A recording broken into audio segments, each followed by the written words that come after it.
Falar da Companhia dos Atores é bem complexo. Tem muita coisa nessa trajetória, tem uma densidade de trabalhos muito interessante, muito particular, mas eu acho que eu vou apresentá-los da seguinte maneira.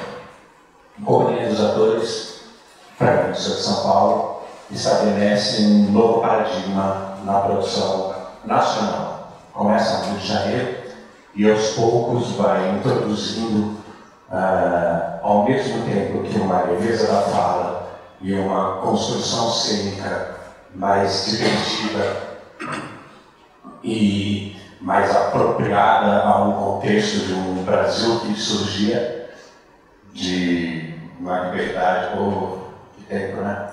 Que se acreditava que tinha uma liberdade, que se tinha uma dinâmica de aproximação ao futuro e tudo mais. A Companhia dos Atores surge olhando um pouco para esse país possível que vem, aberta, rasgada, divertida, profunda, problemática, com uma cena mais livre e uma dramaturgia também que acaba estabelecendo, inicialmente pelo Rio de Janeiro, uma prosódia e um jeito de falar sobre a cena e na cena que agora já se espalha por todo o Brasil.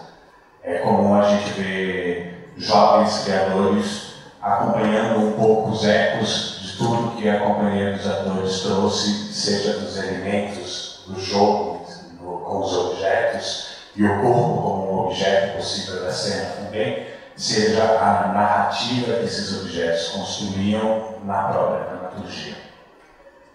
Dito isso, que parece pouco, mas é muito, o que eu estou tentando dizer é que a Companhia dos Atores, de alguma maneira, abriu um novo viés para o teatro brasileiro e modificou a cena brasileira e ainda o está fazendo.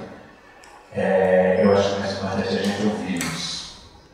Tem um dado importante: o César é um dos curadores do Tempo Festival. A gente está falando de uma companhia que participou muitas vezes do Festival de Curitiba e o César, desde sempre, também está envolvido na construção de curadorias e festivais. Há um olhar de dentro e de fora que se completa de alguma maneira e há um artista que faz a mediação entre esses dois pontos. De alguma maneira, todos da Companhia dos Atores também têm seus fluxos para fora da companhia. Seja pela televisão, seja pelo cinema, seja em projetos particulares. Pegando também a deixa que você falou, realmente o Festival de Curitiba foi muito importante porque foi o primeiro festival que a Companhia dos Atores foi convidada a participar. Então, realmente, isso é bem marcante. E isso, em 1991, a gente se apresentou com a Babacu aqui, num espaço que aqui não existe mais, espaço 5 de televisão, né? Era um estúdio de televisão que estava desativado, que hoje é um centro, mas é educativo, não é? Isso. Isso em 1991. E desde então a gente já apresentou 14 espetáculos aqui em Curitiba. Isso realmente é marcante. A gente conseguiu apresentar no arco basicamente quase toda a nossa trajetória, de logo até agora, até com insetos. A única que a gente não trouxe, é engraçado, fiquei pensando, foi o Hamlet. A gente não trouxe. Esse é o Hamlet que a gente não trouxe para Curitiba. E é um espetáculo um espetáculo divisor da nossa produção. Assim. Não por ser um trabalho colaborativo, realmente abrir para uma outra experiência dentro da produção da companhia, né? Mas fizemos vários, e com outros diretores, quer dizer, na nossa história a gente produziu muita coisa com o Henrique Dias, que fundou a companhia junto com a gente. Mas mesmo assim, a gente trouxe produções dirigidas pelo Gavronski, meu CNPK. E é engraçado, o Teatro da Editoria, acho que foi o teatro que a gente mais trabalhou. 4, 3. Insetos. A Morta, que a gente fez em 93, né? Talvez em 94. O Destino, acho que foi 2003, deu um pulo. E depois agora. No Vigoria. Mas é isso que a gente veio com a Babacu, Melodrama, a Morta, Cristão Isolda, na obra de Arão, não lembro tanto disso. Autopeças no Paiol, a gente ocupou o Paiol com 4 peças da companhia, que foi uma época que a gente fez uma divisão entre nós, cada um tinha um módulo de apresentação, e aí o Gerald era uma dessas pessoas que foram vontade de trabalhar com a gente. Conceito de classe. Conceito de classe, que eram 3 peças: laboratorial, como estou hoje, e o tempo que você está fazendo. De novo, a interface com outros diretores, não só atores da companhia, como o César dirigindo o espetáculo com Marcelo Vale, Suzana Bel dirigindo o conceito de classe e o João Saldanha, que era um coreógrafo, fazendo um trabalho comigo. Então, você assistiu o Sete da Esquina? Me lembro desse Então, por exemplo, isso também é uma das vocações dos trabalhos da companhia. A gente executa mais de uma função dentro de um projeto e a gente também convida parceiros, novos parceiros, para estarem com a gente em novos projetos. Acho que aí reside a longevidade do nosso trabalho e a vontade de estar junto. Porque tem um amor, né? Tem uma coisa que é gostar de estar com o outro. Não tem uma relação muito clara do trabalho em si. Tem um desejo de estar junto. E a gente tinha uma relação muito estruturante, assim, que era o diretor, o figurinista, nós éramos os atores, produzíamos sempre, éramos executivos da produção. E a coisa foi mudando. E a gente foi entendendo essa mudança como uma coisa, um fato positivo. Nós todos fomos mudando. O que saiu da companhia, Drica saiu da companhia, Bel morreu. E a gente foi entendendo o quanto é saudável também esse deslocamento dos nossos desejos, né? Porque senão você está preso, aí a coisa vai perdendo uma graça. Então, puxando um pouco para agora, que é um certo, que a gente celebra em 30 anos, se a gente fala em 30 anos, parece que é um peso. Você não consegue andar, 30 anos, sei lá, não tem 30 anos de amor, não tem, sei lá, né? 30 anos de idade. Tem 51. Mas se eu pensar nisso, eu não desloco, eu não movo, eu não. Tem que fazer tantas outras coisas com 51 anos, não dá. Aí a coisa vai mudando, então. E a gente vai pensando assim: vamos chamar uma pessoa que possa nos motivar, um diretor mais jovem, que tem uma pegada com um ator, não é aquilo que a gente chama, como é dos atores, o ator é o fundamento da coisa. É experiência. Então, a gente chama o Rodrigo. E foi um casamento muito bacana, assim. Um texto que vinha aos pedaços, que era mais um vômito. Como é que a gente podia mexer com isso? Parece que tudo vai casando. Suzy trabalha em São Paulo, a gente mora no Rio. Vir trazer a Suzy traz uma vida, né? Tem que acolher.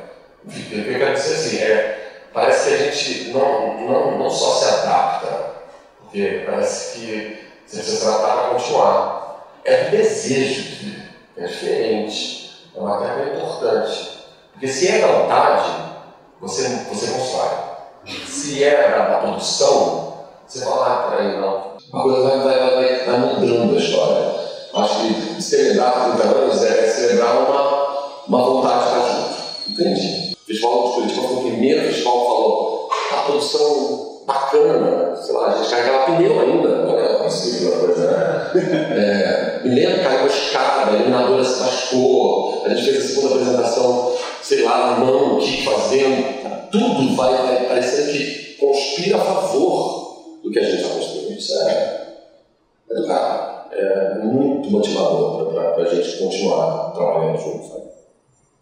Tem uma coisa bacana também que a gente, nesse trabalho, a gente renovou o olhar sobre as mesmas coisas que a gente já faz há muito tempo. Pegamos um texto, mexemos no texto,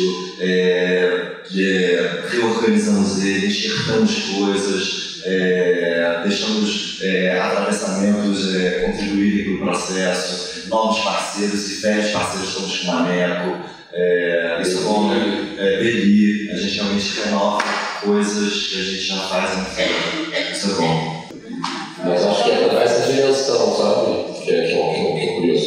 Na companhia eu me deixo de ser cenógrafo, por exemplo. Sabe? Bacana, sabe? Eu sei que faria cenógrafo para uma outra produção. me daria esse direito, mas a companhia eu dou mais do que esse direito, porque a gente colabora com tudo, assim, os pneus, a tela, os objetos, como você falou, que eu acho que tem muita gente vai ficar falando um bom tempo sobre isso, a dramaturgia dos nossos corpos, das coisas que a gente escolhe.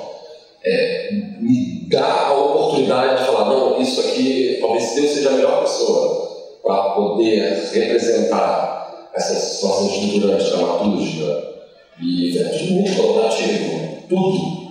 Esse espetáculo foi decisivo, assim. Todas as palavras, todas as cenas eram cortadas, eram lidas, relidas, faladas de maneiras diferentes, personagens iam mudando, ninguém sabia mais o que ia fazer, e a coisa foi se colocando, assim, foi tijolinho por tijolinho.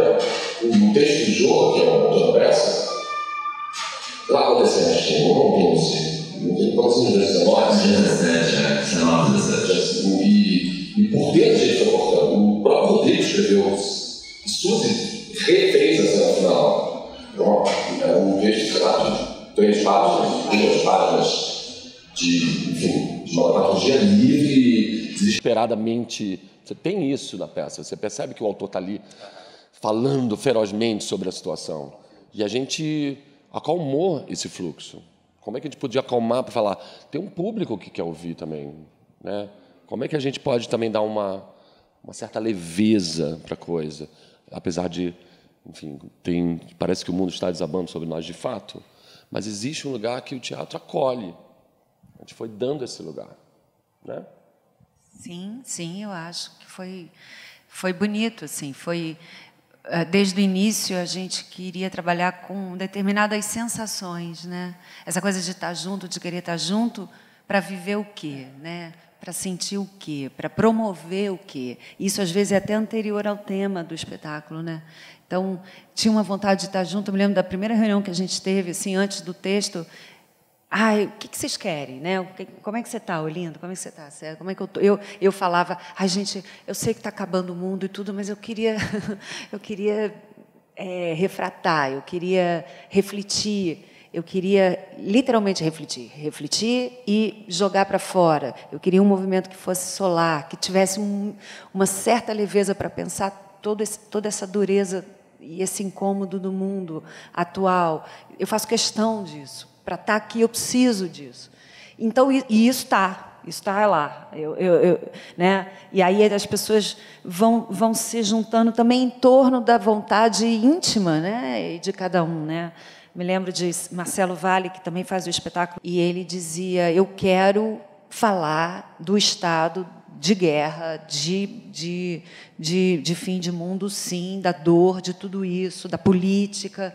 Então, tinha essa honestidade, assim, digamos, né, de colocar na mesa por que também que a gente estava junto, por que a gente queria estar junto, e se era o caso mesmo de falar sobre aquelas coisas. Depois, quando veio o texto, já estava mais fácil, porque a gente já tinha as nossas perspectivas, né, e trocamos e nos contaminamos. Então, acho que foi muito saudável nesse sentido. E, de uma certa forma, sempre foi assim com a companhia. Só conseguia fazer as produções, os espetáculos, quem estava podendo fazer naquele momento. Quer dizer, tem a ver com isso mesmo, é verdade isso, quando a gente fala. Quando a gente pode estar junto. A gente quer muito estar junto, mas, às vezes, a gente não pode. Né? Teve muita coisa nesses últimos 30 anos. Tivemos filhos. Né? Então, tem uma hora que a vida te joga para outro lugar. E esse arejo, essa liberdade e essa honestidade um com o outro, assim, de dizer, agora, gente, preciso ir lá fazer um musical. Assim, tô nessa onda. E tudo bem, sabe? E isso não é... Muito pelo contrário. Eu vou lá, faço um musical, quando eu volto, eu trago um monte de novidade. Né? Esse é o namoro, assim, esse é o pacto. Eu acho que isso aí tem vida longa. Se for assim, fica fácil, né? Fica bem mais fácil. A gente não se poda, né? Não sei. Teve, por exemplo, o Gustavo Gasparani, que também é da companhia. Ele ia fazer parte do espetáculo, mas aí o Zeca Pagodinho, que é o espetáculo que ele dirigiu, atua e escreveu, ganhou um patrocínio para fazer a turnê no Brasil. Vai, entendeu? Claro que vai. Por que não? Ah, não, nós fechamos aqui um pacto que vamos celebrar os 30 anos e vamos... Puxa vida! Não, cara, vai. Que bom, entendeu? Porque já é tão difícil, né? Já é tudo tão complicado. Então, a situação é de frescor, é de celebração. Esse espetáculo celebra 30 anos, de fato celebra. A gente fica ali na cena final, o Rodrigo fala assim, cantem o que vocês lembram das músicas de todas as peças. A gente fica ali naquele botezinho cantando, tentando lembrar. E tem aquela outra. E vai vindo. Tem um frescor da coisa, não é saudosista. O problema é ser cabotino e saudosista. Ai, aquele momento que eu sei que na nossa história lembrou o Hamlet quando fazia. Até porque ninguém lembra mais nada. Tudo sem memória. Eu estava lá. Aí a gente fica adolescente no bom sentido, a gente é jovem, entendeu? Quando eu vejo, caramba, eu estou carregando, sei lá, quantos pneus, eu tenho uma cirurgia na cervical e estou carregando pneu. Não estou pensando naquilo. Louco. Se eu parar para pensar naquilo, meu Deus, não vou fazer, minha coluna está doendo, precisamos fazer uma outra mudança. Foda-se, entendeu? Porque tá naquela situação. Tá dentro do intuito do que a gente se colocou para fazer. E isso é bacana. Tá engraçado, porque teatro físico, de novo, né? 51 anos de teatro físico, né? E a gente vai, termina a peça. Saindo do camarim, mas dói o osso. E aí, como é que você tá? Eu tô ótimo. Tô ótimo. Tem quantas? A gente faz isso aqui, amanhã a gente vai para o Rio, faz no Rio, e tem 2 sessões no sábado. Caraca, neguinho. E eu juro por Deus, eu estou rejuvenescendo, assim, porque tem uma hora, e é essa hora mesmo, estou com 48, que você vai assim, bicho, ou vai ou racha, né? Porque se a gente começa a decidir, não, agora é só texto, sofá, a próxima peça vai ser no sofá, e eu quero ouvir o barulho do gelo no meu copo, assim, só texto. Maçaneta, abrir porta, oi, tudo bem? Uma biblioteca, tudo. Porque agora era meio assim, a gente se olhou e falou, jura, é isso mesmo? Vamos embora. E foi muito bom, porque eu já estava meio enferrujada. Já a gente vai enferrujando mesmo. E se não está nesse exercício do contato, porque é contato, né? Tem uma coisa que é músculo, mas tem outra coisa que é contato com o chão, com o outro, com o cheiro, com o suor, sabe? Com tudo que é orgânico e que isso é muito, muito, muito lindo no teatro, né? Você não tem isso na televisão, difícil, cinema, enfim, é uma coisa do teatro e desse teatro aí de ficar no chão de madeira, lambendo o chão até achar a peça, né? Esse lugar, ele é a madeira, né? Ontem eu falei isso para alguém, falei, gente, o teatro é uma marcenaria, né? É um trabalho de marcenaria, né? Porque é braçal, você faz com a mão, né? É intenso no corpo, né? E quando você põe isso no corpo, você muda a tua alma, né? Muda a tua visão de mundo. Está salvando a gente. A mim está salvando, porque eu acho que a gente está em colapso, em convulsão no Brasil, né? No Rio de Janeiro, então, a gente é de lá, né? Estamos assim realmente atravessando um mar sombrio. E essa sensação do calor, de estar perto, do contato, a ideia da resistência, mas não só da resistência, a ideia da produção de calor, de aquecer, de manter aquecido, para agir, porque a gente vai precisar agir, senão a gente entra num torpor, e entra na desistência, e entra na depressão profunda, e acaba, né, gente? Acaba. Quer dizer, teatro é a gente que tem que fazer, ninguém vai fazer pela gente, o prefeito não vai dar, ninguém vai dar.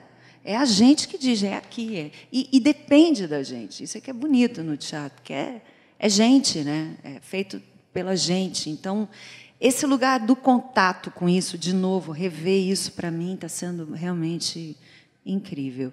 E rejuvenesce, dá uma sensação de que você pode, sim, voltar para essa fisicalidade de uma forma madura, né? E aproveitar disso, porque a gente estava vivendo isso aos 20 anos, mas agora, 30 anos depois, reviver essa fisicalidade é muito intenso, né? Com os nossos corpos já em outra direção, né? Precisando de outras coisas. Essa arrumação aí está sendo bem Então, potente. Posso puxar alguma coisa mais informativa aqui, porque contar um pouco da nossa história também conta um pouco da história da cultura do Rio de Janeiro, da produção cultural do Rio de Janeiro. Então, primeiro esse projeto, ele teve o calote da Secretaria de Cultura, que, enfim, a gente ganhou o edital e não ganhou, efetivamente, porque foi cortado o edital. Tivemos direito ao calote. O Centro Cultural Banco do Brasil nos patrocina, também é um parceiro da nossa história, assim como o Festival de Curitiba. Mas é importante entender como produção cultural, por quê? Porque nós dirigimos 2 teatros no Rio de Janeiro, dentro da nossa história. O Teatro Ziembinski e depois o Teatro Municipal Sérgio Porto. Então, isso nos deu entendimento sobre produção cultural, de fato. Quer dizer que nós temos uma sede vem de um ciclo maior. Né? Eu não sei quantos anos de atividade a gente já tinha, sei lá, 4, 5 anos. Era a Helena Severo, que era a secretária de Cultura na época, nos concedeu a oportunidade de trabalharmos dentro de um teatro. Nós tínhamos uma sede dentro de um teatro. Não é à toa que a gente produziu Melodrama. A gente trabalhou Melodrama durante 8 meses dentro de um teatro, com palco, coxia. Quer dizer, esse fato é uma mudança histórica dentro do nosso ciclo de trabalho, mas é da produção cultural do Rio de Janeiro. Da cidade. A cidade ganhou se entendermos a produção cultural do Rio de Janeiro da época, é profícuo, de fato. Depois a gente foi para o Teatro Municipal Sérgio Porto, não sei se todo mundo conhece, mas é talvez o celeiro da produção contemporânea no Rio de Janeiro. A gente ficou lá 3 anos curando. Quando você fala assim, o César também é curador. Vem daí. E a gente foi descobrindo, depois de ganharmos patrocínios, tivemos patrocínio da Brasil Telecom, depois a gente teve patrocínio da Petrobras, a gente foi juntando, fazia parte do nosso projeto de trabalho, juntarmos dinheiro para termos uma sede própria. E conseguimos. Investimos, sei lá quanto, R$700 mil, ao invés de... E ainda mais dinheiro público, então a casa não é nossa, mas a gente tem a nossa sede. Depois a gente foi percebendo, num ciclo, que parecia, é uma provocação até, que era melhor acabar. A própria imprensa. Henrique Dias saiu. Então a companhia acabou. Não acabou. Aí nós tivemos o esforço mental, filosófico, para poder falar para todos que a saída de um componente não faz com que a coisa se acabe. E foi hercúleo. Perdemos patrocínios, perdemos parcerias. Não, vocês desculpem, mas a companhia de vocês acabou. E, assim, exemplos, tipo na Paraíba, eu e ele dando aula, falando de companhia e tudo mais, e a pessoa que nos chamou assim, não, vocês acabaram. Eu falei, não, nós não acabamos. Nós não acabamos. 70 vezes, nós não acabamos. Manchete do jornal, retrospectiva do ano, acabou a companhia dos atores. Caralho, deixa a gente em paz, entendeu? Porque não interessa a ninguém, só interessa a gente se a gente acabou ou não. Entende? E aí a gente foi percebendo, por exemplo, agora a gente não tem patrocínio nenhum, a gente tem o patrocínio para fazer a peça, mas que a gente tem um lastro. Em nenhum momento fala assim, meu Deus, e a sede, hein? Puta, vamos acabar com essa sede. Não, a gente pensa assim, a gente tem a sede. É saudável, a gente descobriu uma maneira de que isso não vai impedir de termos a sede, sabe? É um lugar diferente, onde não é a falta de patrocínio que faz com que a gente pare. Porque a gente descobriu uma forma de fazer que é saudável. Sei lá, um dia a gente pode sentar no bar e conversar. Mas a situação é outra. Você não é subserviente à coisa. Você faz. É estruturante, te dá um caráter diferente, te coloca num lugar melhor, mais ativo, mais proativo, menos refém da situação. O fato de termos levado o calote da Prefeitura, da Secretaria de Cultura, não fez com que a peça parasse. Talvez, se a gente não tivesse Centro Cultural do Banco do Brasil, a gente não faria. Mas não desestruturou a gente. A gente foi lá, brigou, foi para a rua, com todo mundo, mas não é desestruturante. A situação no Brasil, ela querem fazer com que a gente se desestruture. Mas não dá para desestruturar, porque é um desejo, é uma vontade maior. E a política. Não é à toa que a gente se colocou nessa situação de falar uma peça sobre insetos para espelhar esse momento atual. É uma peça cheia de... A gente já estava falando sobre, lá no café, cheia de brechas, sempre de lugares onde a gente coloca o público nessa situação. Talvez se a gente não fosse incertos, fosse mais difícil de poder falar sobre isso. O espelhamento é torturante. Não é uma peça que pensa de maneira positiva, mas não deve ser fácil. Você viu, então seria ótimo você falar sobre. A gente ficou falando no café sobre isso. Assim, quanto deve ser para o público assistir essa situação na qual a gente está passando, né? Enfim, falei sobre várias coisas. Mas a situação que eu queria dar como arco nós tivemos a experiência dada pela prefeitura, pela Secretaria de Cultura, a experiência de podermos ter um espaço. Isso foi definitivo para que a gente pudesse estruturar. E, se falando de 30 anos de história, eu acho importante enfatizar isso. Era um dado curioso que realmente a imprensa sempre gosta de escolher um protagonista. Então, realmente, nos grupos sempre fica o diretor ou o encenador. E sempre foi uma luta interna nossa de apresentar uma outra possibilidade. Que sim, existe a possibilidade, a presença protagonista do encenador, porém existem outros protagonistas nessa cena que são os atores. Então, só pegando a deixa do César, que é uma curiosidade, que realmente foi muito desagradável quando os jornais começaram a publicar que a companhia acabou, que a gente teve que ir para o patrocinador explicar, dizendo, não, nós não acabamos, e a gente veio com uma coisa absolutamente solar. A gente veio com 3 espetáculos e um deles foi Conselho de Classe, que ficou 4 anos em cartaz. Então, realmente foi assim um delicadíssimo tapa com luva de pelica para dizer, tipo um tapa na cara para dizer assim, não, nós não só não acabamos, como nós estamos chegando fortes, nós estamos com 3 espetáculos de autores nacionais, que é uma característica da Companhia dos Atores, quer dizer, montamos o Diogo Liberano, o Jô Bilac e o João Saldanha, que escreveu o solo para mim, e aí a gente veio com 3 espetáculos e o Conselho de Classe mostrou ser um espetáculo comunicativo, que teve uma vida belíssima, quem sabe até apresentemos de novo ele, e para provar que, sim, nós somos atuantes e somos atores pensantes, os atores também produzem, os atores eles elaboram projetos, os atores realizam projetos, e eles convidam parceiros, porque sem parceria também não existe. Então, é só para dar esse a mais. É só porque eu acho que, na sua apresentação, muito linda, aliás, obrigada, a forma como você nos apresentou, sendo de São Paulo, falando do Rio, que é um eixo importante na nossa história. Só para entender, não sei se eles se dão conta de que essa geração, a nossa geração é anos 80, né? Quando a gente está saindo da escola, entrando, digamos, na universidade. E, nessa época, você no Rio não tem. Você tem a Unirio, que é uma faculdade de teatro, na época, forte, mas muito da parte teórica, quer dizer, a parte prática. E nós vínhamos de escolas de teatro dentro das nossas escolas, colégios, né? E também do tablado, da CAU, quer dizer, no Andrews, o Olinto estudou no Andrews, que é uma escola onde o Miguel Falabella era professor, fazia produções de final de ano incríveis. Eu tive experiências com o Carlos Wilson, que dava aula na minha escola, o Souza Leão, e depois no tablado me levou para fazer produções no tablado. César entrou também um pouco por essa via aí, Damião.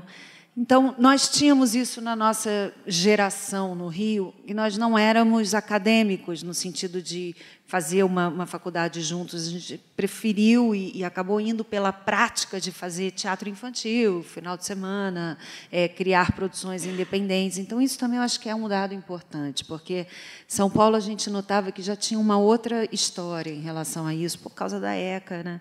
E de todo um IAD, e a formação dos atores em São Paulo e a estrutura que eles ganhavam de cara para pensar na formação deles. A gente não tinha isso. A gente criou um lugar muito do autodidatismo mesmo, e é bem essa nossa geração. Então, nós acho que somos representantes disso e tivemos que criar um outro modo operandi mesmo. Acho que também isso faz a quebra de paradigma um pouco, a forma de produzir, a forma de se pensar. E você vê que isso se reflete até hoje nesse conceito e nessa ideia de que a gente precisa ser ator atuante, né? Nós somos da época dos encenadores, né? Dos grandes encenadores. Anos 80 é Bia Lessa, Morcey Góes, Gerald Thomas, Antunes, Gabriel Vilela. É bem forte essa época. E você tinha esses nomes, alguns deles até tinham companhias, mas você não sabia exatamente quem eram os integrantes. Às vezes uma atriz aqui, um ator ali.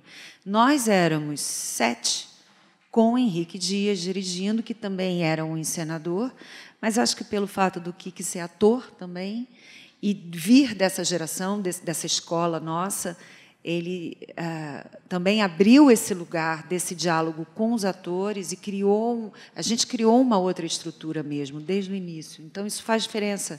Acho que isso está no nosso DNA, se reflete até hoje. Tem uma coisa interessante no espetáculo, que eu não sei quem assistiu ontem, uma, duas, então aconselho todo mundo que veja hoje, e não vou dar muitos detalhes, então quem assistiu vai conseguir entender, que é a última cena,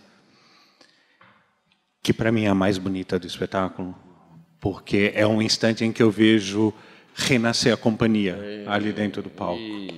O toque do corpo de cada um, aonde... Não vou estar fazendo nenhum spoiler nisso, tá, gente?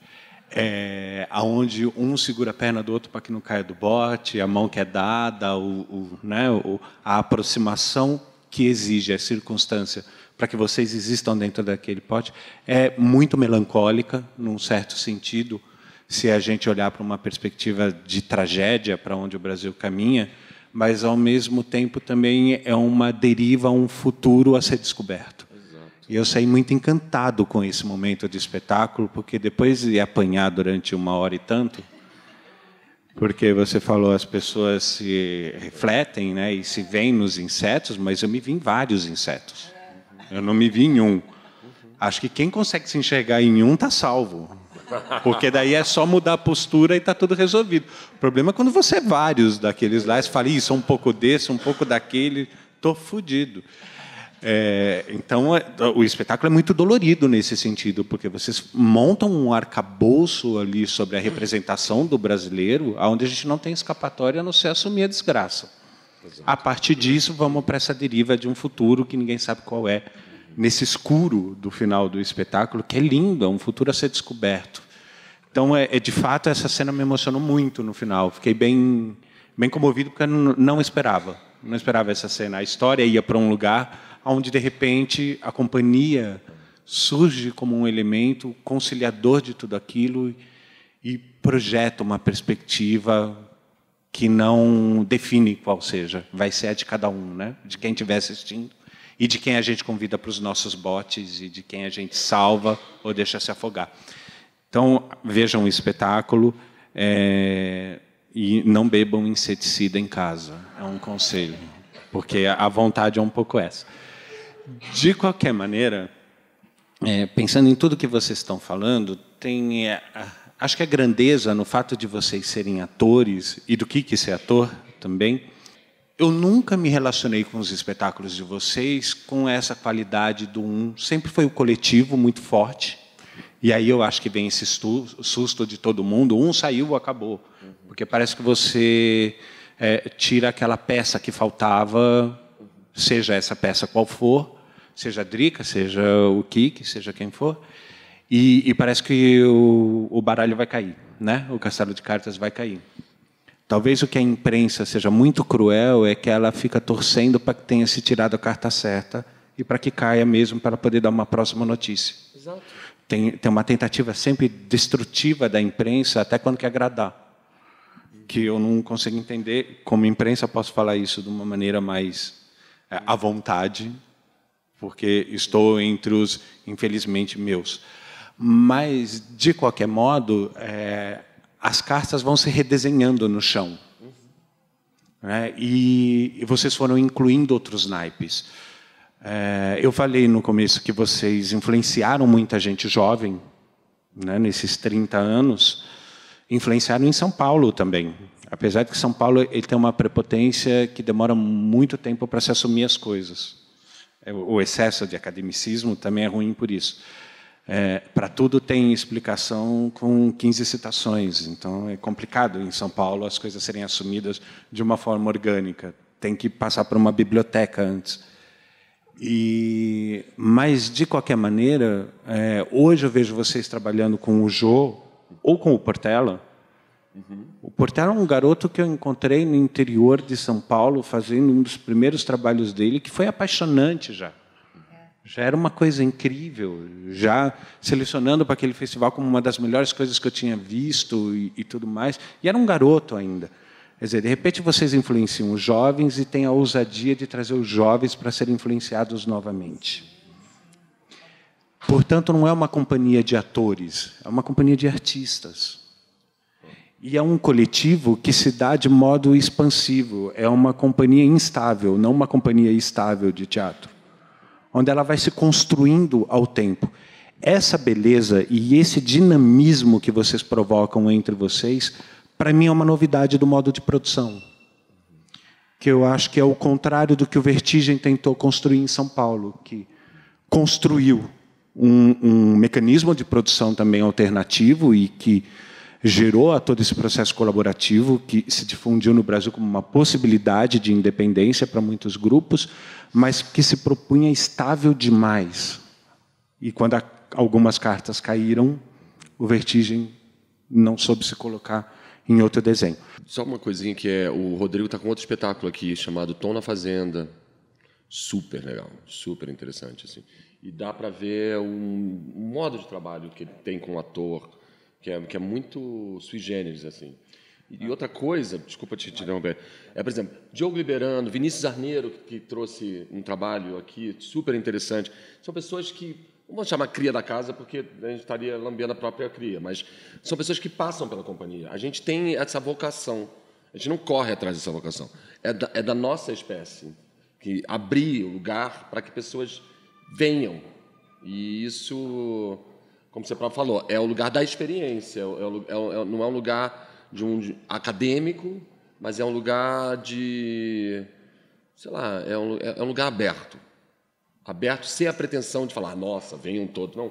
É um lugar aberto com antenas ligadas, assim, já parafraseando os insetos. É um lugar onde a gente precisa estar aberto para que a gente possa se renovar, não na situação sanguessuga, mas numa situação de uma certa horizontalidade importante para que se crie novas parcerias, novos trabalhos, novas formas de se fazer teatro no Brasil. Vamos pegar daí. Eu queria fazer uma pergunta para vocês, que eu acho que hoje é um dia bastante peculiar na história do Brasil. É o dia que é, e, de novo, como no primeiro momento, não vou entrar em acordos e desacordos e nem ficar julgando sobre o que está acontecendo. Apenas está acontecendo. Né? Cada um vai ter sua conclusão sobre essa história.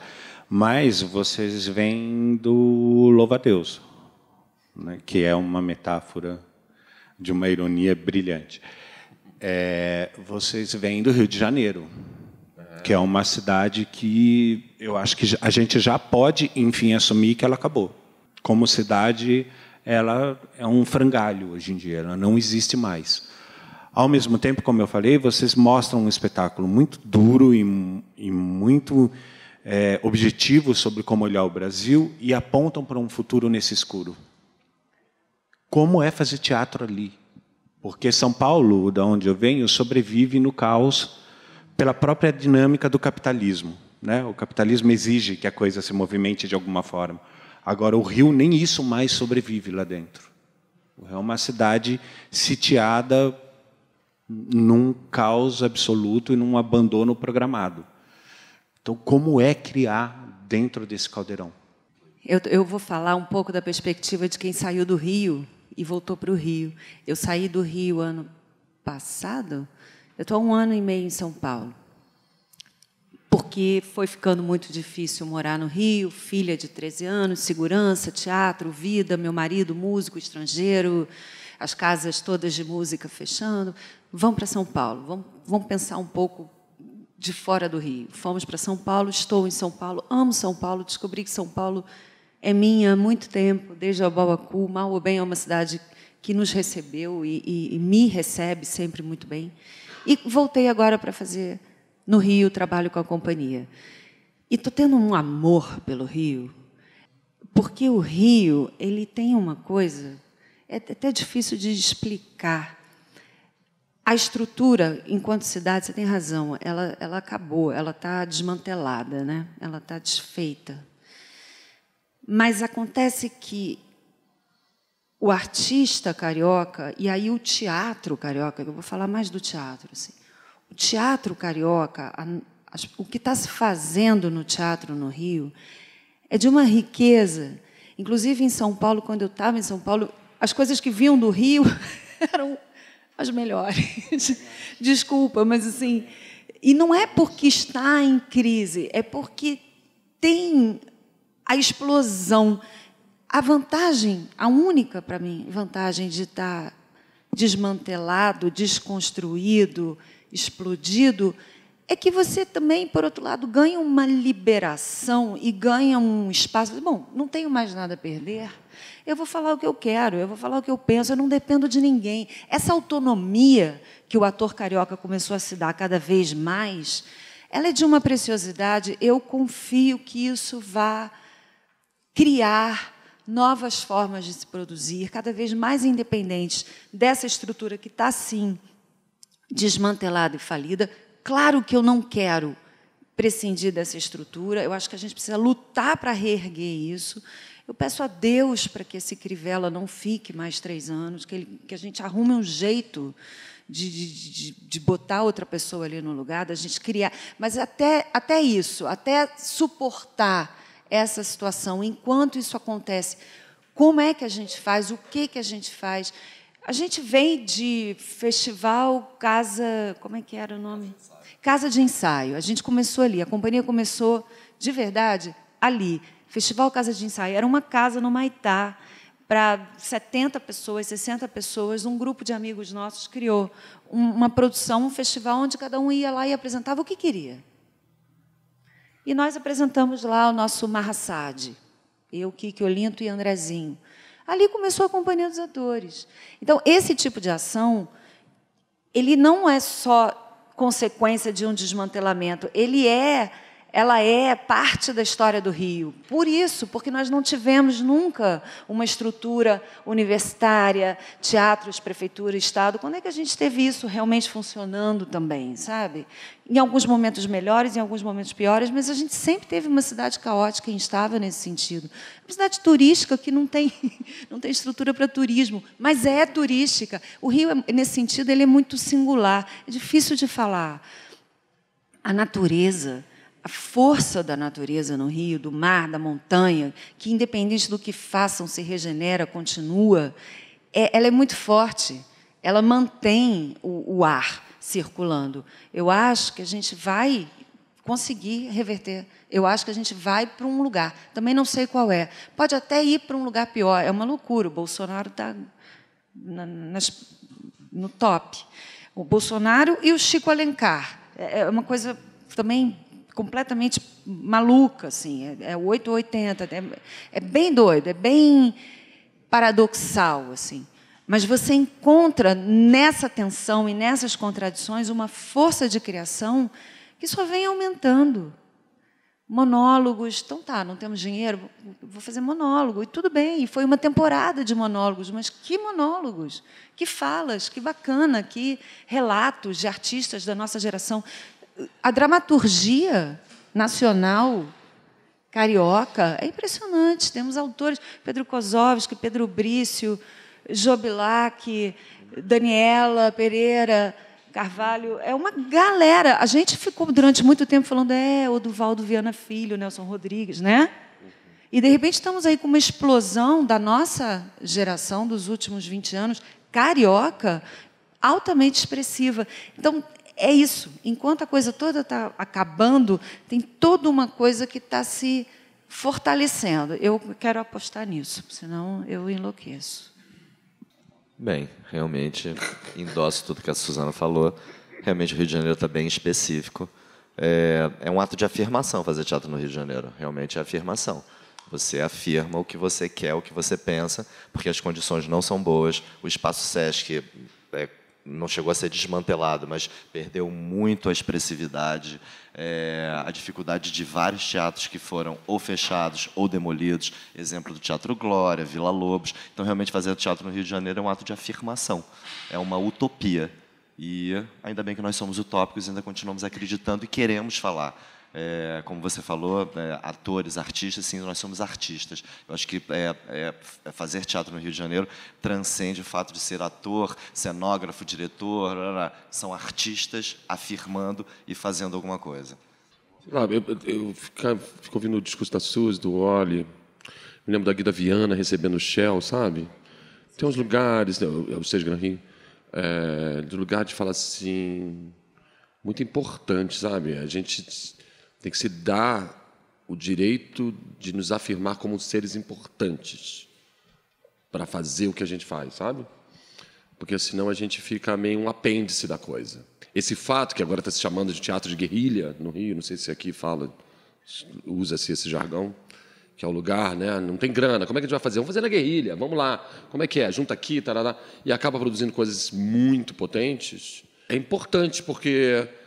Sei lá, a Ana Lu Prestes falou, quando foi ver lá os teatros, ela estava fazendo uma peça dirigida pela Bianca Maia, ela falou assim, porque ficar em casa não adianta, né? Ficar em casa reclamando da situação também não adianta. Então tem que fazer. E tem que fazer porque a gente quer fazer. Também não é por... Ninguém está impingindo a gente a fazer nada. A gente faz porque cabe a nós fazermos se nós quisermos. Então, se a gente quer, a gente vai fazer. E a coisa parece que vai conspirando a favor. E nós estamos nessa situação, que politicamente, parece não. Não querem que a gente se manifeste, de fato. Cortam nossas cabeças, de fato. Fazem toda uma estrutura pensada, muito bem articulada, para que a coisa não aconteça, mas a gente faz. Então, fazer é um ato político. Celebrando 30 anos, começando do zero, saindo na faculdade. Eu sou professor de faculdade, gosto disso, eu não penso, nem sei quanto eu ganho, falar a verdade. É de fato altruísta, assim, eu quero ver a nova geração produzindo, fazendo, porque é a forma que eu acredito que a gente vá criar um discurso de sustentação, não apenas um discurso de resistência só, é de representatividade, porque senão a gente só fica, né, refém da coisa. Nada, né? A resistência é resistir, Estamos né? resistindo, você só né? Não. tem que entrar, né? Tem que... A palavra resiliência está vindo forte, não é à toa. Porque é importante, porque é fato de que ninguém vai cortar as nossas cabeças. Se cortarem, outras cabeças virão. Né? O exemplo da Marielle é feroz o que aconteceu. Né? Estão cortando as nossas cabeças. Então, se é que está acontecendo e é uma ditadura velada, então que a gente possa, dentro das nossas possibilidades, criar um discurso, de fato, próprio da nossa geração, da nossa cidade, do nosso país, porque senão a gente fica nesse lugar menor. E eu acho que dentro da crise a arte é um lugar de resiliência, é um lugar de estruturação para que a gente possa continuar. Boa tarde, meu nome é Breno, eu faço parte de um coletivo de comunicação da cidade de Maringá, aqui no Paraná, coletivo Don't Blink.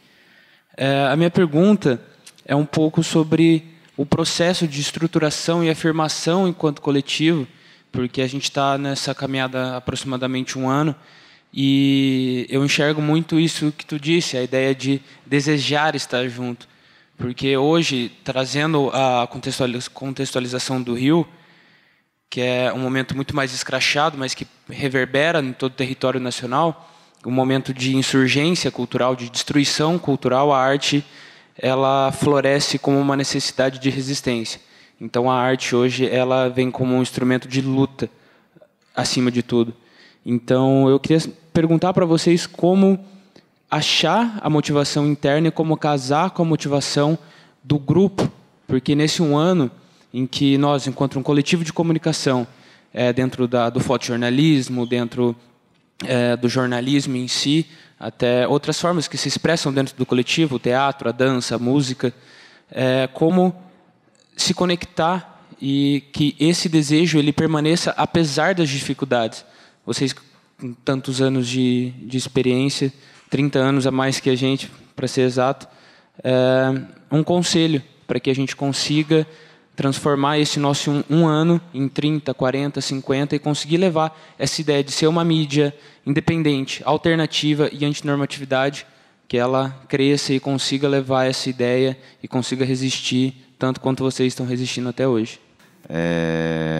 Generosidade, escuta, persistência, nossa, pitada de utopia.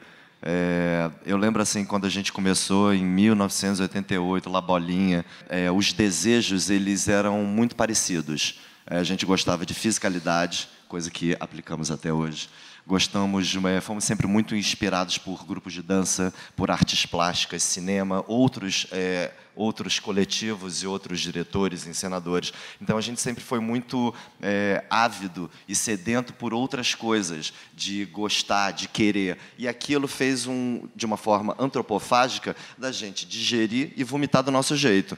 Então, estar em grupo também é saber que a sua ideia não necessariamente é a melhor do mundo, que a dele pode ser melhor, que a dela pode ser melhor, e que você seja generoso de ceder para o grupo, ceder para o coletivo, não tomar para si, ao mesmo tempo sem perder a sua personalidade, porque uma das coisas mais legais que faz a gente estar junto é a gente manter a nossa personalidade. Nós somos absolutamente diferentes, a gente é muito diferente, muito, muito, e ao mesmo tempo, quando a gente é igual, a gente é muito igual. Então, dá uma liga gostosa. A gente vai sambando no diferente e vai se ajeitando nessa roupa, nesse corpo, sacou? Esses corpos diferentes, a gente também está tanto tempo junto. Cara, nossa, eu tinha 22, Suzy tinha 19, César 22, que a gente é da mesma idade. É muito tempo junto. Então, realmente, eu acho que, na verdade, é isso. É ter o ouvido aberto e ter muita paciência realmente para o outro. Ter paciência e força, porque realmente não é fácil. Não é fácil. Tenha consciência disso. Eu endosso aí a palavra escuta, né? Endosso várias vezes, assim. Que a tendência é você acreditar que a tua verdade é a maior verdade de todas, e normalmente não é. Então a coisa vai se fechando. E sempre se perguntar, na melhor das generosidades, o porquê. Por que a gente está junto? Várias vezes, gente, no Skype, eu, na puta que pariu, todo mundo tentando... Porque ainda por cima, os meios de comunicação ajudam nesse sentido, né? Então, assim, como é que é? Vai ser? Você realmente quer? Quero, então vai fazer. Vamos achar um jeito de fazer. Sabe? Eu poderia dizer, não quer, gente. Aqui estou no de São Paulo, não vai vir, a gente vai arranjar lugar para você ficar, porque... A coisa vai vindo a favor, pelo desejo e pela escuta. Se não houver isso, vira uma imposição. Aí vai ficando chato. Aí é aquele relacionamento, né, fracassado, aí tudo vai tentando... Não, vamos manter os nossos 30... Aquela primeira fala minha, né? Vai aí, né? Agora que não aguenta mais, entendeu? Você quer que aquilo se exploda. Não, eu quero explodir junto ainda, sabe? É diferente. E também tem um detalhe que... Real... a companhia não nos sustenta. Nós não somos sustentados pela Companhia dos Atores há 30 anos. A gente ganha dinheiro quando a gente está em cartaz. O resto do tempo, zero. E isso quando nós fazemos espetáculos sem patrocínio, que a gente faz com o resto das economias que guardamos ao longo do tempo, que conseguimos fazer com que 10% de todo o dinheiro que nós ganhamos, nós reservamos para um fundo da companhia, a duros custos. Então, saber disso, que não necessariamente o grupo me sustenta, mas ele me alimenta. Boa tarde, meu nome é Leonardo, eu sou estudante de Artes Cênicas na Faculdade de Artes do Paraná, e gostaria de saber de vocês... a partir dos pilares de fundação da companhia, como funciona esse processo de criação de uma companhia? E quais são os pontos cruciais que você tem para desenvolver e manter isso? Como, por exemplo, vocês mantiveram isso por 30 anos.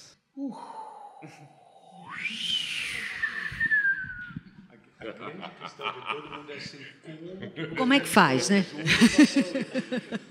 É engraçado porque a gente só vai vendo de frente para trás, né? Se a gente soubesse como fazer as coisas, né? Aí a gente só sabe olhar e falar, olha o que a gente fez, né? É isso, é muito doido, né? Isso é importante do Olinto, o que o Olinto fala, assim, da sustentação, que o César também colocou, não esperar que venha de um lugar só, né? É você alimentar aquilo para aquilo te alimentar e arrumar maneiras de você, particularmente, se sustentar com aquilo e com outras coisas tuas na tua individualidade. Acho que isso é importante para proteger e para não neurotizar, né? Para não ficar tudo num ponto só. Aquilo tem que dar certo. Se aquilo não dá certo, eu não dou certo. Então, essa capacidade de... E nós, atores, né? Nós somos agentes, né? Nós podemos estar em diferentes mídias, em diferentes lugares, de diferentes maneiras. É interessante pensar isso também, para você conseguir se sustentar concretamente, financeiramente, mas também ir criando uma personalidade, né? Mas quando você vai para a questão do grupo, do coletivo, do teatro, geralmente sem dinheiro, numa situação precária, realmente você tem que criar lugares. Eu acho que é muito importante a gente ir percebendo que, independente, que o coletivo, ele, dentro dele, tem as funções. Isso é uma conquista da companhia, eu acho. A gente ir abrindo mais claramente quais são essas funções, né? O que é você ser um diretor? O que é você ser um cenógrafo? O que é você ser um iluminador? O que é você ser um produtor? Até para você poder ser isso tudo ao mesmo tempo.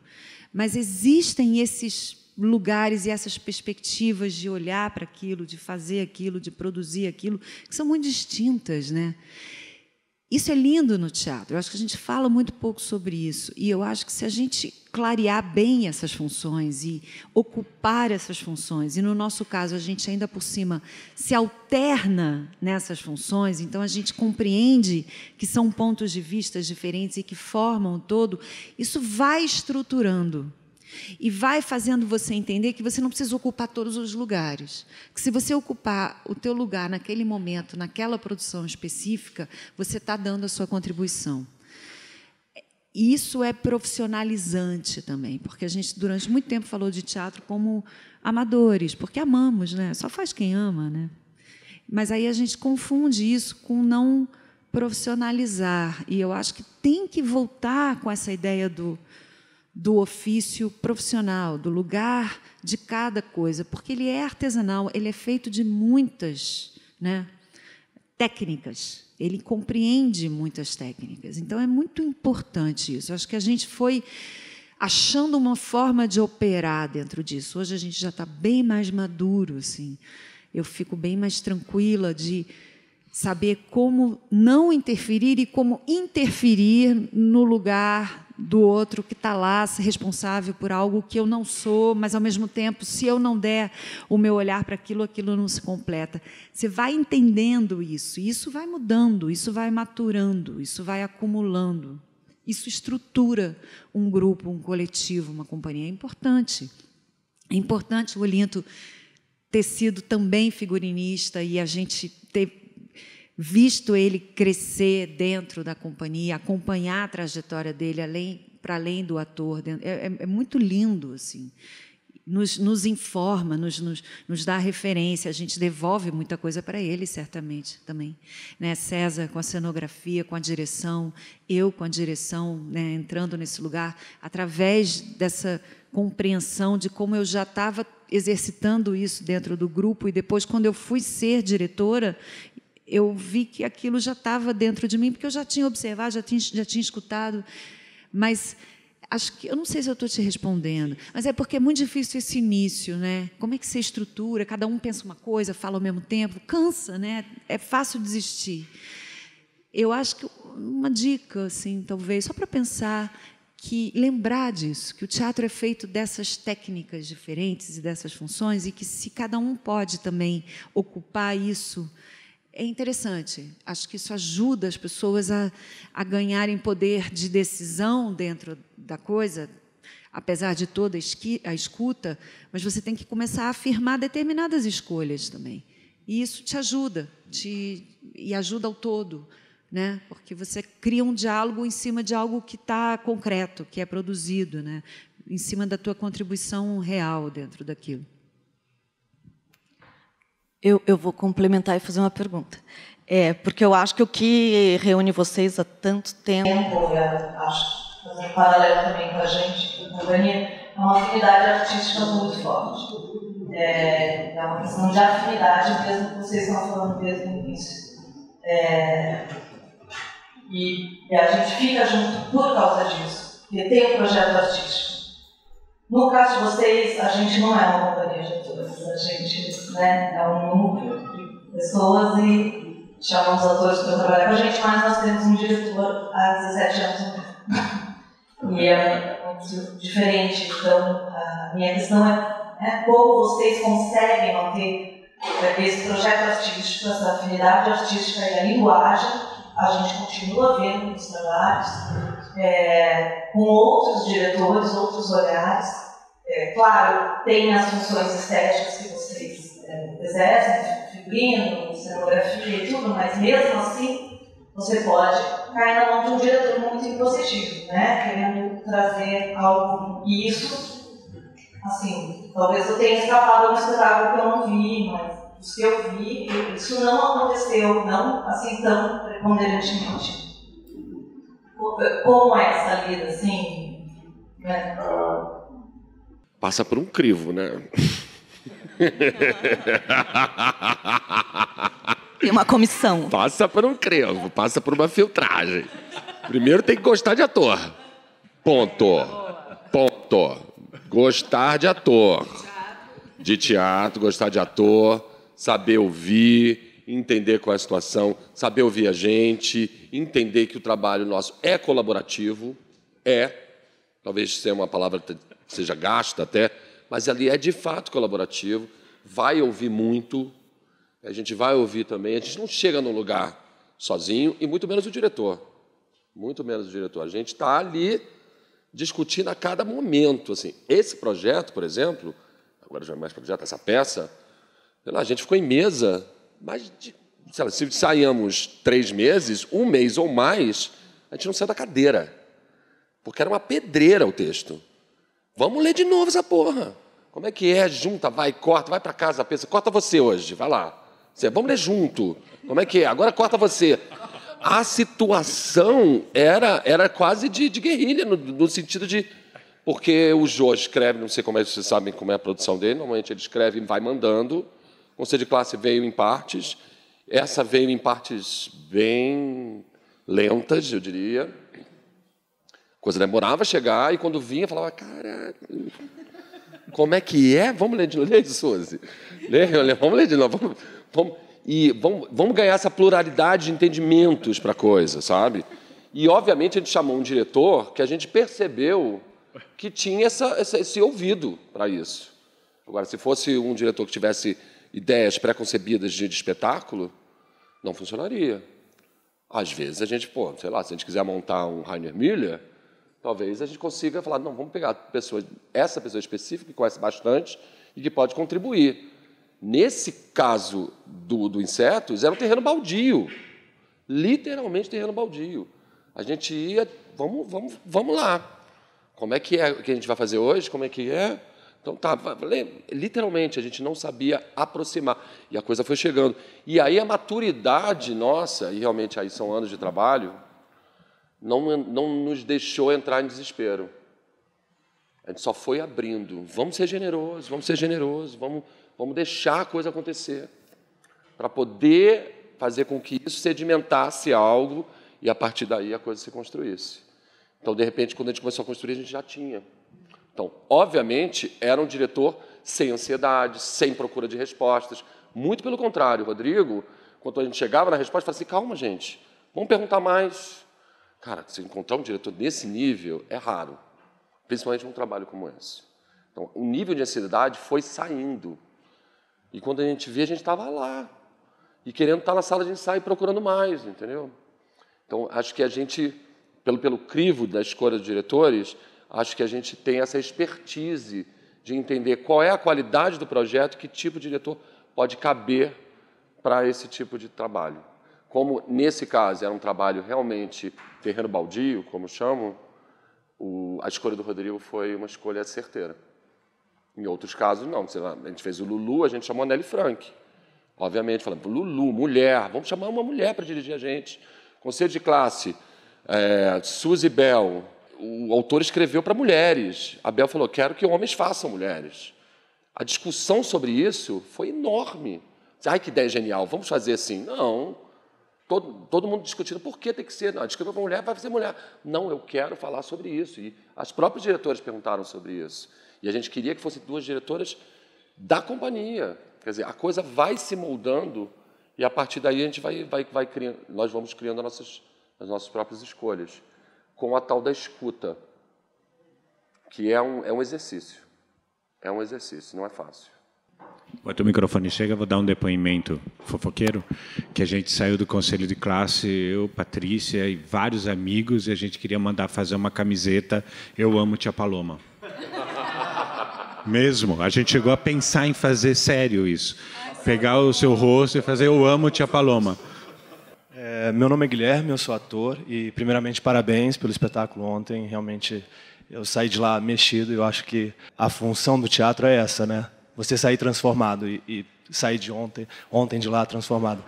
E o que eu queria saber de vocês é, a respeito dessa petição que vai ser votada agora no dia 26, que prevê acabar com a regulamentação do artista, eu queria saber a opinião de vocês, como uma companhia de atores, como é que vocês veem isso? De repente, não vai haver mais. A gente lutou tanto para ter a regulamentação dessa profissão e, de repente, por uma votação no dia 26, possa acabar e, de repente, a gente não vai ter mais o DRT. O que a gente lutou, né? O que o Procópio, durante anos, conseguiu, né? Essa coisa, porque tudo que acarreta depois, né? O que vai acontecer com as nossas... quando a gente se aposentar, a aposentadoria e tudo mais. Eu queria saber do olhar de vocês, como uma companhia, a respeito disso. Talvez, porque eu falei sobre isso, sobre o profissionalizante, né? Sobre a parte profissional. Eu acho que a gente perde, eu acho que a gente tinha que estar falando sobre regulamentação. Tantas novas, né, questões para a nossa categoria profissional discutir, e a gente está tendo que lutar para ela existir. Quer dizer, não é por aí de jeito nenhum. Eu acho que é mais um retrocesso. Acho que a gente precisa pensar... Porque ser artista, tá, é uma coisa. Mas você ser um ator, um técnico, né, um dono dessa técnica, desse ofício, ganhar domínio sobre isso, se formar, né, ter referências, trazer referências para o seu trabalho, manter o debate crítico, exige formação, não adianta, como todas as outras coisas que a gente faz. Me parece bem complicado, assim. Gostaria que isso não acontecesse, vou lutar para que não aconteça, porque eu acho que está na hora da gente falar sobre essas leis e não terminar com elas. Muita coisa para conversar, muita coisa. O mercado está mudando muito, né? Muito, dinâmica toda. Então, era hora da gente falar sobre novos modos de produção, sobre como nos proteger, né, de tudo isso que está acontecendo no presente e para o futuro, que você lembrou bem. Bem, eu acho bastante preocupante, porque eu vejo da seguinte forma, a educação está sendo desmantelada. Acho que é muito claro de que os governantes eles não estimulam, não instrumentalizam escolas, professores não ganham bem, isso é um fato. Associado a isso, vem a cultura. Eu sou artista. Acho que quem é ator de teatro já deve ter passado pela situação várias vezes de profissão, ator. 5 segundos a pessoa tentando me identificar, tipo, Malhação, novela das 6, novela das 8, novela das 7. Tipo, não me identifica em nenhuma desses veículos. Eu também não fiz Tropa de Elite, eu não sou o Capitão Nascimento. Aí eu, tipo, tarararará, pum, 0. Porque eu não sou nada, eu sou artista. Então, isso tem um caráter muito perverso. Outros, tipo outros mesmo. Então isso é muito grave, porque é uma forma de eles estarem querendo agora regulamentar dizendo que eu sou nada. E não, que isso? Pelo amor de Deus. Então, realmente tipo surreal. É surreal. Isso daí é mais um passo que estão querendo dar para desmantelar, minar esse binômio cultura e educação. Realmente, isso é surreal. Você sabe que o Crivella falou isso, né? Vocês fazem o que vocês gostam, né? Vocês querem. Ninguém precisa ganhar dinheiro. Não, bate Artista uma não precisa ganhar palma. dinheiro, ator não precisa... Não, ator ganha palma. Ganha palma, vocês têm aplauso, A gente vocês vive de aplauso. recebem aplauso. Olha, eu só vou complementar, apesar de que o interessante a falar são eles, mas isso não é de agora. Né? Isso começa um pouquinho lá atrás, quando começaram a definir que artista é vagabundo. Percebe? Essa frase não foi solta por acaso. Durante muito tempo a gente lidou com ela como uma provocação, mas ela vem construindo um pensamento no Brasil e que vem sendo cristalizado numa boa parte da burguesia brasileira, que é a imensa massa que consome cultura, de que o artista é só aquele bichinho esquisito que serve para quando eu quero me divertir e que o governo que pague por aquilo, porque nem eu preciso pagar. Eu costumo dar um exemplo bem cruel, que eu nunca vi um amigo meu chegar no Cinemark e pedir ingresso de graça, entendeu? Porque o cinema ele acha que ele tem que pagar, porque ele reconhece aquilo como indústria. Aquilo lá eu reconheço o artista, entende? Mas o que é o teatro para ele? O teatro é aquele lugar chato que ele tem que vir de vez em quando, porque a namorada gosta, e aí ele... Paciência. Entendeu? Ela suporta ir no filme do Homem-Aranha, ele suporta ir ao teatro também. Então, é uma troca ali muito cruel. Mas acho que isso vem galopando e, durante muito tempo, os artistas lidaram como se fossem coisas isoladas, pequenos acontecimentos. Mas acontecimentos, um diante do outro, constroem uma narrativa. E a gente não se atentou às narrativas que estavam sendo construídas. A gente desceu o elevador hoje do prédio com a Renata Sorrah desesperada num grupo discutindo essa questão. Quer dizer, então está entre nós, que somos outros, e está na Renata discutindo o mesmo problema.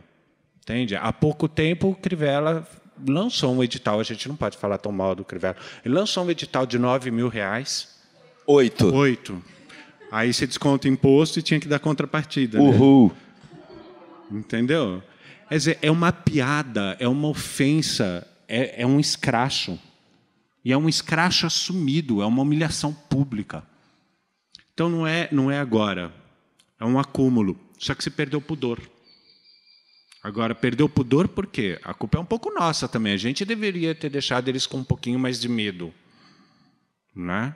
Não haja assim que vai ter reação. Só que a gente sempre reage um pouco tarde demais. A gente se manifesta quando já não tem mais o que fazer. Entende? A gente precisa ser um pouco mais esperto e pensar qual é o próximo ponto da narrativa. Já vou estar lá te esperando. Não, e tão pouco tempo se passou, né, entre a anistia e hoje. Quer dizer, a gente está há 30 anos... nem 40 anos lutando por um status trabalhista que a gente nunca teve, nunca pôde ser contratado por uma CLT, não é profissão. Porque né, ela não nos inclui, nunca nos incluiu, assim como vários autônomos. Então, a gente não conseguiu nem chegar lá e a gente já está perdendo. No meio do caminho, a gente está voltando. É demais. É isso, entre perder direitos ou não perder, qual é a narrativa que estão tentando construir com isso tudo. Isso é importante a gente ficar atento. É isso? Vocês querem terminar? Vocês querem falar alguma coisa? Gente, primeiro, agradecer a presença de vocês, de estarem aqui numa quarta-feira de tarde, vindo aqui conversar com a gente. Isso, realmente, agradeço. O maior barato tá cheio. O maior barato. O maior barato é, sabe? Gente jovem, querendo entender... às vezes a gente faz uns debates para tão poucos, né? E esse lugar tão lindo e com perguntas pertinentes e querendo falar sobre o que a gente ama e faz, né? E trabalha para isso. Então, agradecimento, posso dizer, da nossa parte por vocês estarem aqui falando sobre isso, porque é o nosso ofício e a gente tem mais é que falar mais para poder construir novas histórias, novas trajetórias. E que a gente possa construir um cenário cultural bacana dentro do nosso país, que é muito importante. Eu não vou encerrar dessa vez tentando resumir. Eu acho que o que vocês falaram precisa ecoar. Mas, curitibanos, já que o ensaio.hamlet não veio, existe em vídeo. Então, juntem os amigos, comprem esse DVD e assistam. Nem compre, não. Escreve a companhia. Não, pode comprar também, que não magoa. Eu acho que o interessante essa é a rebelião possível. Entende? Se tirarem a sala de ensaio, a gente vai para a sala de casa. Se tirarem a sala de casa, a gente vai para dentro do quarto.